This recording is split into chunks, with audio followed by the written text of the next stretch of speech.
అభివృద్ధిలో ముందంజలో నడిపినటువంటి మన డాక్టర్ గారికి ప్రత్యేక కాంగ్రెస్ నాయకులు కాంగ్రెస్ ఏం చేసిందని అడుగుతున్నారు. మీరు 10 సంవత్సరాలు ఏం చేసిన వాడికి ఉచిత కరెంట్ ఇస్తాను, ప్రతి పేదవాడికి 6 కిలోలు మనిషికి చొప్పున 6 కిలోలు చొప్పున సన్న బియ్యం ఇవ్వడం జరుగుతుంది. మహిళల కోసం మా రేవంత్ రెడ్డి గారు రాబోయే రోజుల్లో ఉద్యోగాలు ఇస్తారని చెప్పి తెలంగాణ కుర్చీ మీద ఎక్కిన కేసీఆర్ గారు తెలంగాణ రాగానే వాళ్ళ కుటుంబంలో 5గురికి ఉద్యోగాలు వచ్చినా కానీ పేద చదువుకున్న విద్యార్థులకు ఉస్మానియా విద్యార్థులకు ఎవరికి ఉద్యోగాలు రాలే.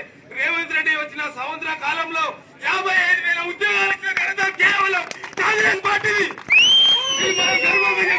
ఉద్యోగాలు ఎటువంటి ప్రలోభాలకు లేకుండా, కమిషన్ లేకుండా నీతి నిజాయితీగా ప్రతి ఒక్కరికి ఉద్యోగాలు కల్పించినటువంటి రేవంత్ రెడ్డి గారికి మనం తెలంగాణ యావత్తు ప్రజలందరూ రుణపడి ఉండాలి.